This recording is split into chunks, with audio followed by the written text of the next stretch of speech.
Okay. રીત number 7, જો હું હોત તો।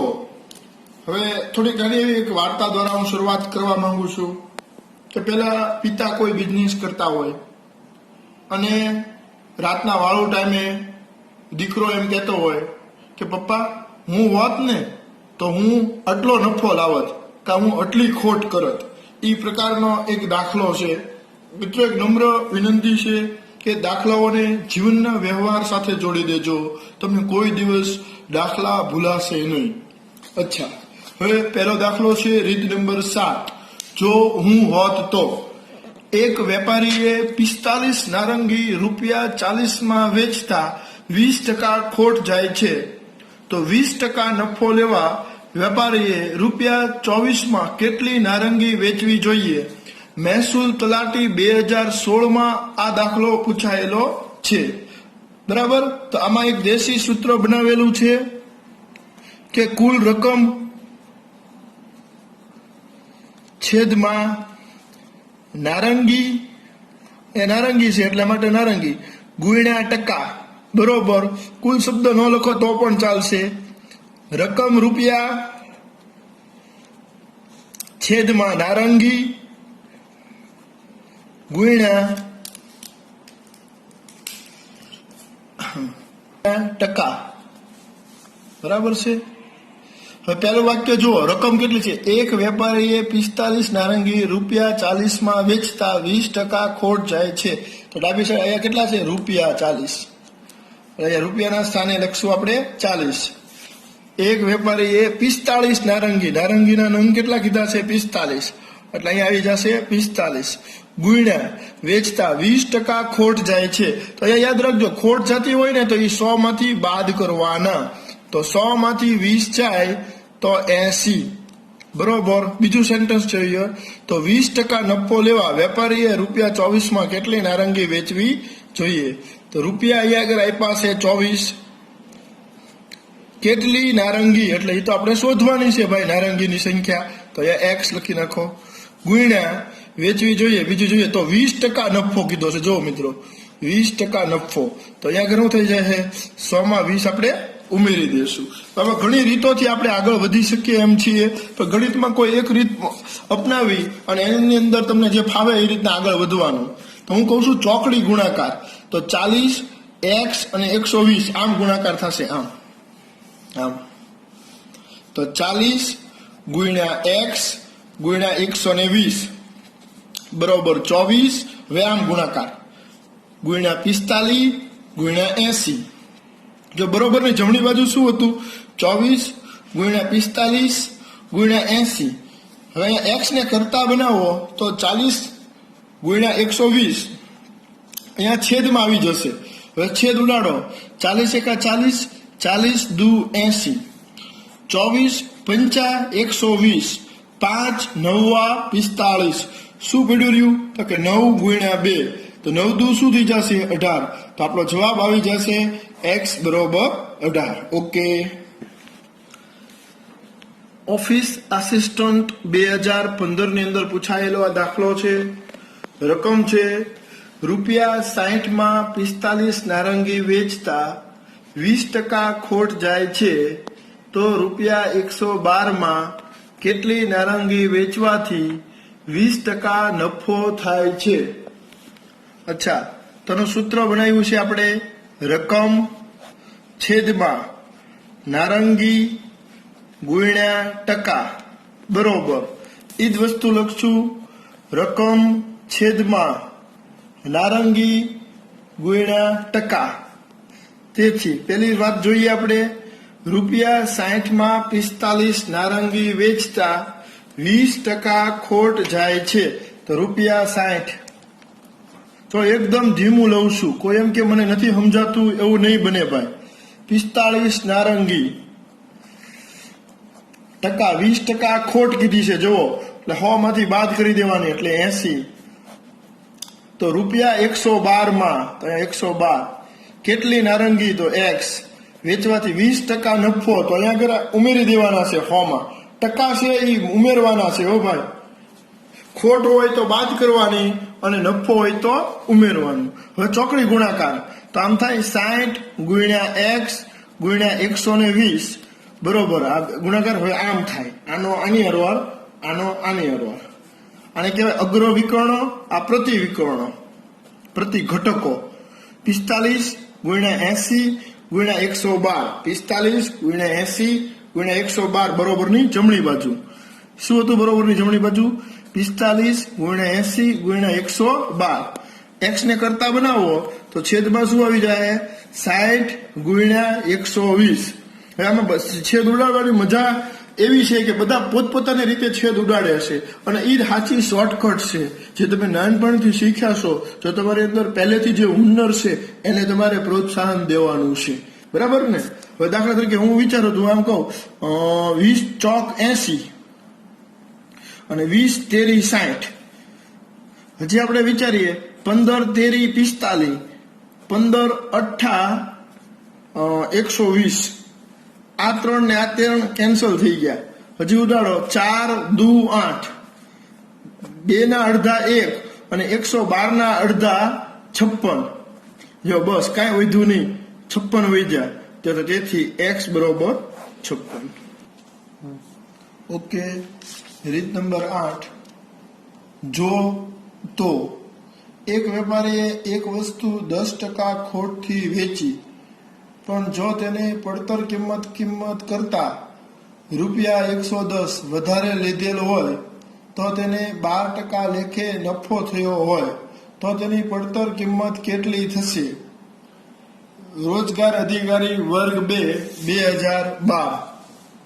તો પહેલા આપણે અહીંયા આગળ પડતર કિંમત છે આ પ્રકારના દાખલામાં એ 100 ધારી લેવાની. આની અંદર હું છે ને તમને કોષ્ટક 1 અને 2 એવું બનાવડાવીશ. કોષ્ટક 1 અને કોષ્ટક 2. એક વેપારીએ એક વસ્તુ 10% ખોટથી વેચી, તો આથી જે 100 માંથી 10 બાદ કરો તો 90. આ એક વેચાણ કિંમત બની ગઈ. હવે તમે જુઓ, જો તેને પડતર કિંમત કરતા રૂપિયા 110 વધારે લીધા હોય તો એ ભૂલી જ જવાનું. તેને 12% લેખે નફો થયો હોય તો તેની ફરીથી પડતર કિંમત તમે ધારી લ્યો. કેટલી છે? 100. નફો કેટલો છે? 12. કુલ કેટલો થઈ ગયો? 112.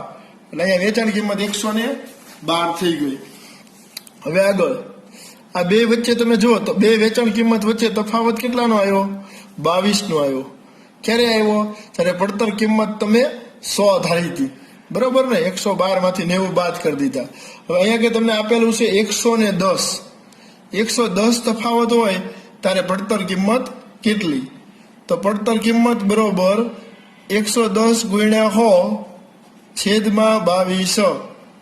તો 22 પંચા 110, તો 5 ગુણ્યા 100 એટલે મળી જશે 500 જવાબ. બિન સચિવાલય 2016 ની અંદર આ દાખલો પૂછાયેલો છે કે એક રમકડું 10% નફાથી વેચવામાં આવે છે. જો 5% ઓછી કિંમતે ખરીદવામાં આવે અને રૂપિયા 56 વધુ ચૂકવવામાં આવે તો પણ 25% નફો થાય છે, તો વસ્તુની મૂળ કિંમત શોધો. તો અહીંયા આગળ તમારે પેલા કોષ્ટક 1 અને કોષ્ટક 2 આવા બે કોષ્ટક બનાવી નાખવાના છે. કોષ્ટક 1 અને કોષ્ટક 2, બરાબર છે? થોડોક આપણે કોષ્ટક 1 અહીંયા બનાવીએ, અહીંયા એની વિગત લખીએ. વિગત દાખલા તરીકે પહેલી પડતર કિંમત. માની લો કે અહીંયા પડતર કિંમત તમે 100 ધારેલી છે, બરાબર છે? પછી હું કીધું છે એમાં 10% નફો. તો નફો તમને કીધેલો છે 10%. તો વેચાણ કિંમત તમારી થઈ ગઈ 110 રૂપિયા. આ 10% નફાથી વેચવામાં આવે તો. હવે એમ કીધું છે કે જો 5% ઓછી કિંમતે, પહેલા કેટલામાં ખરીદ્યું હતું? 100. હવે એમાં 5% ઓછી કિંમતે, તો અહીંયા આગળ તમારી ખરીદ કિંમત છે એ બની જશે 95 રૂપિયા, બરાબર છે? હવે આ તો ભૂલી જ જવાનું છે. હવે આ પકડો છેલ્લું કે તો 25% નફો થાય છે. નફો કેટલો થાય છે? 25%. એટલે 95 ના 25% તમે કરો ને તો 23.75 થશે. એટલે આની અંદર તમે ઉમેરી દો તો જવાબ આવશે 118.75 બરોબર. હવે તમે આગળ વધો. હવે તમને કહી દઉં, જુઓ આગળનો દાખલો હતો ને એની અંદર તમે જોજો અહીંયા પડતર કિંમત 100 ને અહીંયા 100 હતું, એટલે આખા દાખલામાં તમે ટકાની નિશાની ગણો ને તો 2 વાર આવતી હતી.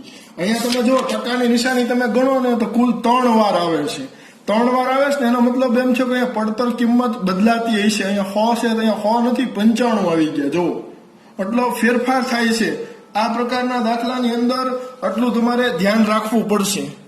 હવે તમે જુઓ તફાવત અને પડતર કિંમત, આ બે વચ્ચેનો તફાવત તમે જોઈ લો તો એ છે 8.75 બરોબર. ક્યારે કે પડતર કિંમત 100 હોય. અહીંયા જો પડતર કિંમત કેટલો આપેલો છે, સોરી તફાવત કેટલી આપેલી છે 56, ત્યારે પડતર કિંમત અથવા તો મૂળ કિંમત કેટલી? તો અહીંયા આપણે લખશું પડતર કિંમત અથવા મૂળ કિંમત બરોબર ચોકડી ગુણાકાર કરીએ 100 ગુણ્યા 56 છેદમાં 8.75. હજી 100 ગુણ્યા 56 8.75 માં અહીંયા 875 ના છેદમાં અહીંયા 100 આવે, એ છેદનો છેદ અંશમાં વયો જાય એટલે અહીંયા 100 લખી નાખો. હવે છેદ ઉડાડવાના છે 875 અને આને, તો 25 ચોકું 100. 875 ને 25 વડે ભાંગો તમે તો 25 તેરી 75 112 એટલે 25 પંચા 125, અહીંયા 35 આવી જશે. હવે 7 ના ઘડિયામાં 7 8 56 અને 7 પંચા 35. હવે આગળ વધો 5 20 પંચા 100. તો જે પડ્યું રહ્યું લખો 4 ગુણ્યા 8 ગુણ્યા 20. તો આનો ગુણાકાર કરો 8 ચોક 32, 32 દુ 64, તો 640 મૂળ કિંમત એ તમારો જવાબ. ત્રીજો દાખલો લઈએ.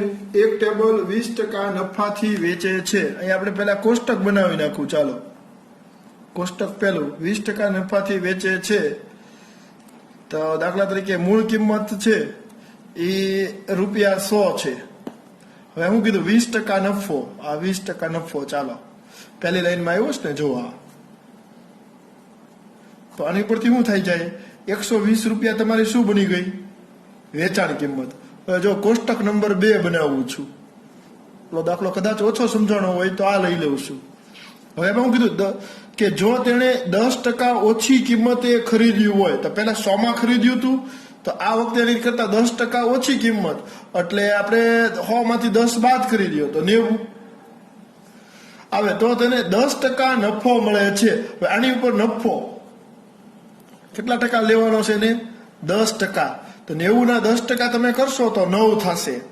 એ મુજબ તમારી વેચાણ કિંમત તમે કરશો ને તો 99 થશે. હવે આવી રીતના તમારે એક ઓલું બનાવી નાખવું, તફાવત બરાબર છે. અને અહીંયા આગળ જોઈએ તફાવત કેટલો છે 120 માંથી 19.99 ભાગી દો અને અહીંયા આગળ લખી નાખીએ મૂળ કિંમત. તો આ બેનો જે તફાવત છે ને એ છે 21, ત્યારે મૂળ કિંમત કેટલી આપણે ધારી હતી 100. રકમમાં જો આપણને તફાવત કેટલો આપ્યો છે 420. તફાવત કેટલો આપ્યો છે 420, ત્યારે મૂળ કિંમત કેટલી? તો આપણે લખશું મૂળ કિંમત બરોબર 420 ગુણ્યા 100 છેદમાં 21. તો 21 દુ 42, 21 ગુણ્યા 20 કરો ત્યારે તમને 420 મળે છે.